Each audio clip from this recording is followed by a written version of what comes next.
What's up, everybody? This will be a simpler video. Hopefully the sound is okay. It's going to be a little bit of an echo because I'm in the school bus. And I know a lot of you have already seen the tour of the bus and all that. I'll do one down the line for my newer subscribers because I haven't really gone on a tour of the schoolie in a while. And I love my bus. But that's not what I'm here to talk about. I came out here because it's spring almost. It's spring as far as I'm concerned when there's sun and it hits 60, which not quite today, but doing a little bit of spring cleaning, metaphorically and literally. And I was, sometimes I like to come out here and just make videos when it's sunny because it just has such an ambiance to it. Anyhow, this video is mostly aimed at people who may be facing some kind of block in their artistic abilities. And I should say this video is completely inspired by one comment I got yesterday. I believe it was maybe on the live cast.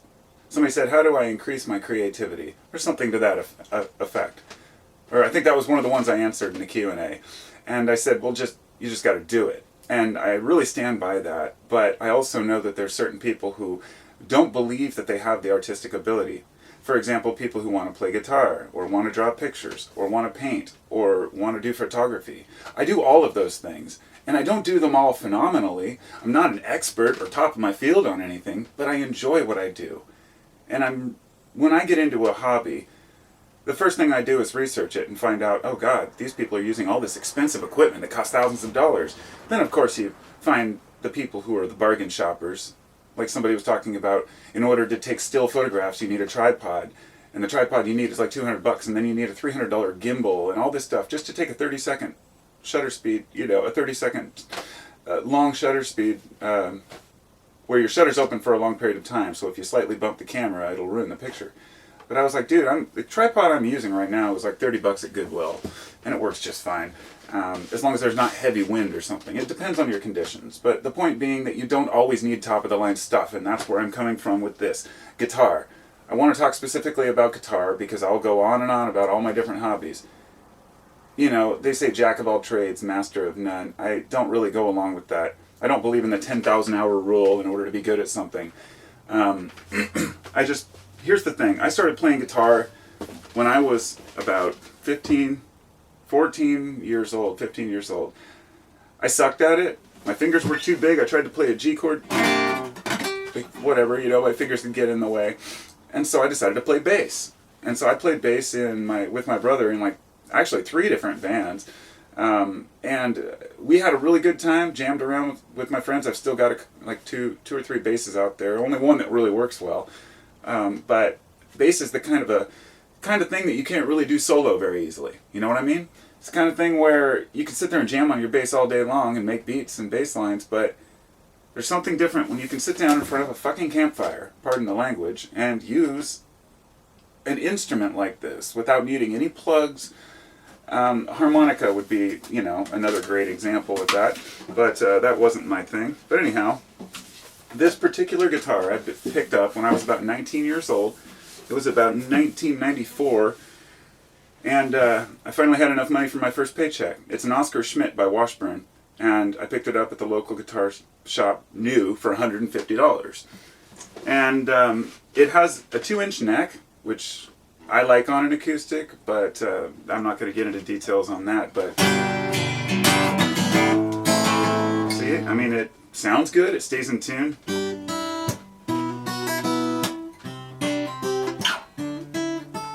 And it has the one thing that I look for in a guitar. And I guess I'm saying this for people who maybe want to buy a guitar, and I'm going to get to the blockage part, because that's an important thing. People get stuck.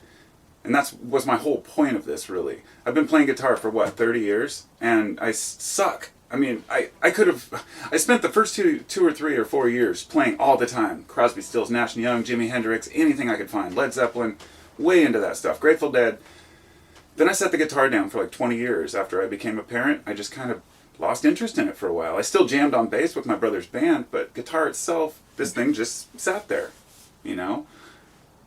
I've had this for 25 years now, and I love this guitar. It's such a simple, standard guitar. There's nothing special about it. But I played a lot of other guitars in the meantime, And I found, oh wow, here's a $1,000 guitar that I just don't enjoy playing as much as my own. But anyhow, the thing about having this is it's a beater, and I can learn on it, and I can set it up by the campfire and not have to worry about it. There is a huge, I don't want to call them the snobby sector of musicians, but there are a lot of guitar snobs out there. There are people who are so obsessed with their guitars. It's kind of like people who drive cars, right? Some people like to drive a fast car. Some people like to have a fast car but are afraid to drive it because they don't want to damage it. It's that kind of thing. Guitars, instruments are meant to be used. My son knew I was trying to get inspired and that I'd always wanted a 12-string, so he bought me this for my birthday. And I love the sound of a 12-string. I was kind of working on this song. It's something like...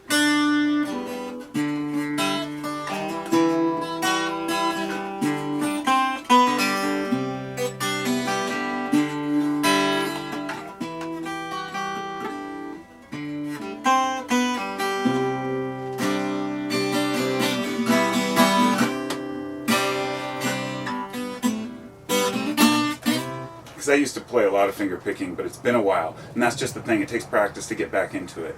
But the biggest lesson I've learned about guitar is you think, of course it's like riding a bike, you never forget it. But you actually, this may be my experience, but I'd like to hear from any other guitarists out there. If you set down the guitar for a few years, and then you pick it back up, and all of a sudden you're better than you were, what is that? And I'm starting to figure this out, and this is really the main premise of this video, which is when you think that you're not doing very well, it may be because you haven't learned enough of what you need to know in order to improve your skills. In other words, listening to what's around us is often more important than just practicing. So there are a few basic rules I'd like people to know. One is, of course, if you want to know guitar, don't be overwhelmed by all the fancy gear. Don't be overwhelmed by not knowing enough. Because the best songs I know and that I've written, I wrote with 2 or 3 chords. Okay, I have a song, it goes something like this. Oh yeah.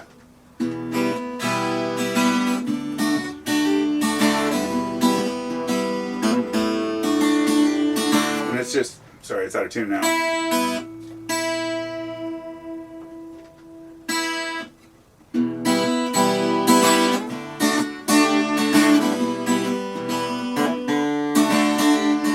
What I say is not imagination.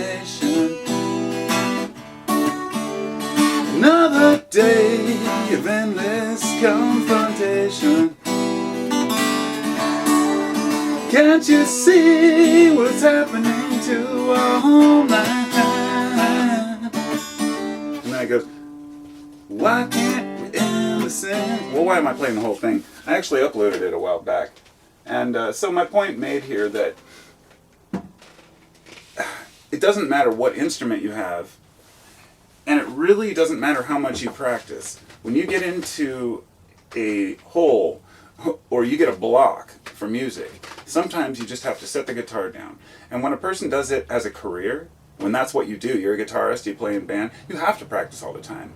And I was always afraid of that. When it becomes a job, it becomes a job. And you know, this is something... because I'm kind of, like I said, I love experimenting with anything, hobbies. I mean, I get obsessive about things.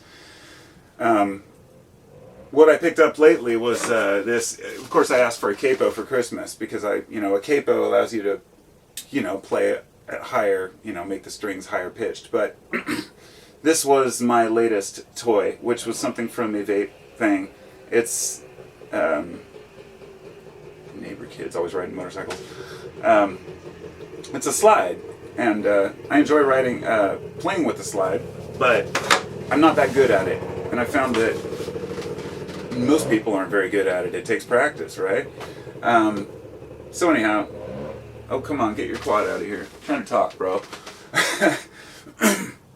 So the thing about guitar that I really wanted to convey, and I should have written down notes before I started this. It just came to mind. I just really felt the need to talk about playing guitar. But it takes time to listen to a lot of different types of music to really get the feel for it. If I were to say what are the most important things to learn on guitar, the thing is I never learned were scales. And I learned my scales through the back door of playing chords, if that makes sense. After you've played chords for 20 years, you start to see where the scales are. You understand. You're like, oh, okay, that's pretty easy to figure out. But learning scales is a very important thing. I never learned to read music, neither did anybody I knew. I didn't take music theory or anything like that. And this is an important thing. Musicians who go through formal training tend to, not always, but from what I've heard and what I understand, there's a lot more blockage going on. See, you're open and you're more free to experiment and learn a lot more about music theory, but applying music theory to actual music is totally different. So when you sit down with the guitar and you pluck a note, it sounds good. You add another note, that sounds good. You play another one, ooh, that doesn't fit. You go on and try something else. The most important thing is to learn by ear. I never learned through, well, we had tablature books where you could see, if you didn't know how to play a song, where it was played. But in the 80s and 90s, if I wanted to know a song on guitar, what I had to do was sit down, record it off the radio, play the tape, and rewind the tape, and rewind the tape, and rewind the tape, and listen for those parts. And then you had to know, well, wait, what tuning are they in? Are they, tuned with a drop D? You didn't know these things. There was no internet. So we were forced to really understand music through our ear. And what that does is, if you've never had formal training and you're only learning through your own experience, you find out that you have a completely unique style that doesn't sound like everyone else. You're still going to be affected by everyone. It's my experience when I played bass with my brother, and he's the one who told me this. He said he likes my bass style because it's different, and I don't go, try to get with the standard formulation. And that's mainly because I never learned it. For me, bass is what I feel. And yes, there are people who have more of a musical ear. Some people can sing amazing. I was never a singer, but I would just do it anyway. And what I found is you get better over time. I'm not a great singer, but if I keep singing, I'll be able to get better. My brother did the same thing, and he got great. So you play and sing, and that combination, what it does to your brain, whatever it does to your brain. I mean, I'm not going to get into neurochemistry here because I don't know the details of exactly, how art affects our brain, but it doesn't really matter. We just know it makes us happier people. I've been drawing lately, as I uploaded a couple videos, and that's the hand-eye coordination thing too. It's very similar. But with guitar, it's different because not only are you using your hands and your vision, but you're also using your ears. And you're feeling the vibration, the resonance of the strings. And that's why I love an acoustic guitar so much. I never had an electric. I do now because I traded this half stack I got off Craigslist, and I traded that for a little amp and a little ESP guitar. I think it's whatever it is. Nice little sunburst electric guitar. I finally fixed it, got the intonation right, and there's something about acoustic that once you played acoustic guitar for a long time and you jump on an electric, it's like, wow, this is really easy to play.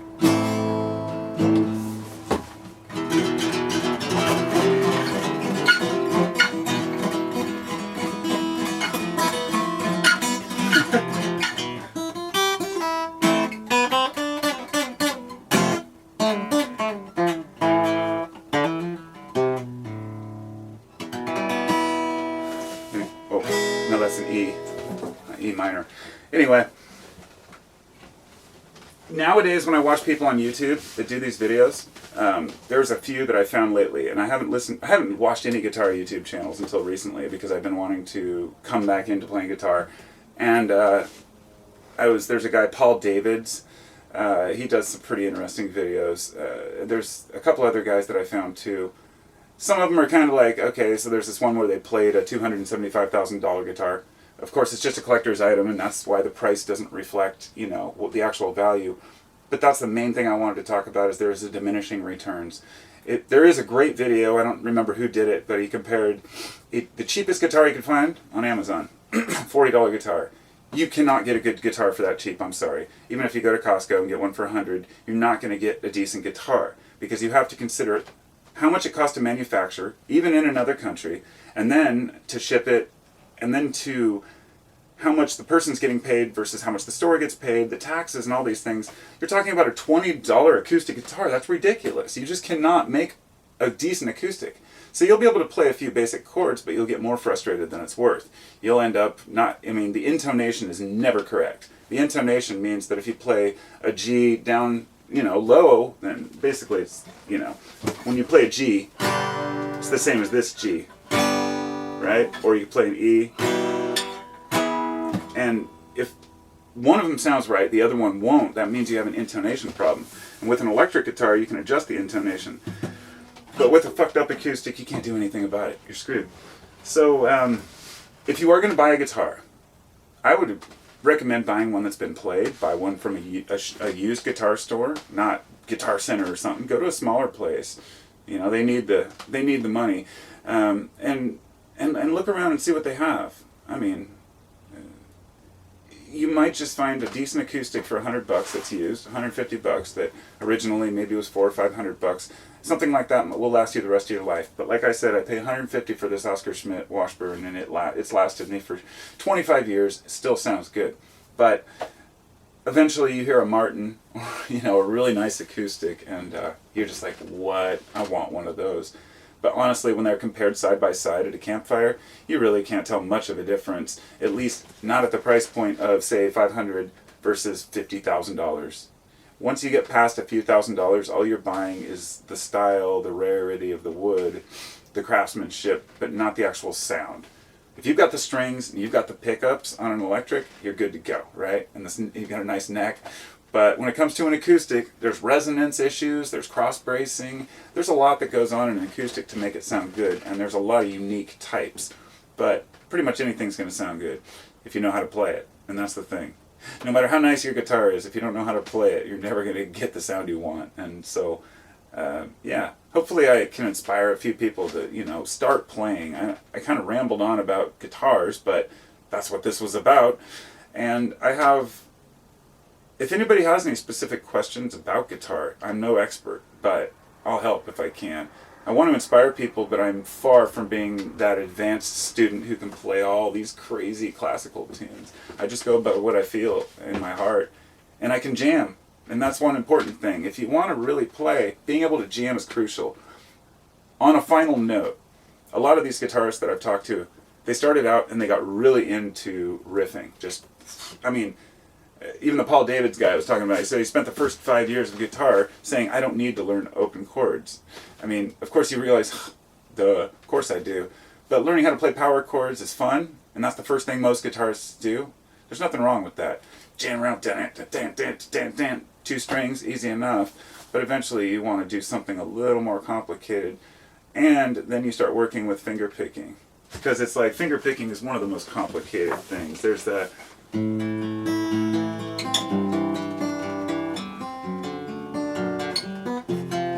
I'm gonna leave you. So it's the boom, boom, boom, and there's also the.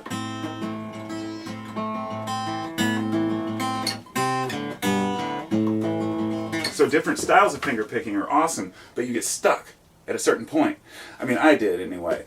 You learn a certain style and you get used to that, and then you see somebody do an awesome, some crazy like finger picking beat, and you're like, how did you do that? And so it's okay not to know all the things. Just learn what works for you, unless it's your profession and you have to know certain things. But anyway, this is getting long. I'll talk to y'all later. If there was one last thing. Damn it. I do not want to forget that. Yeah.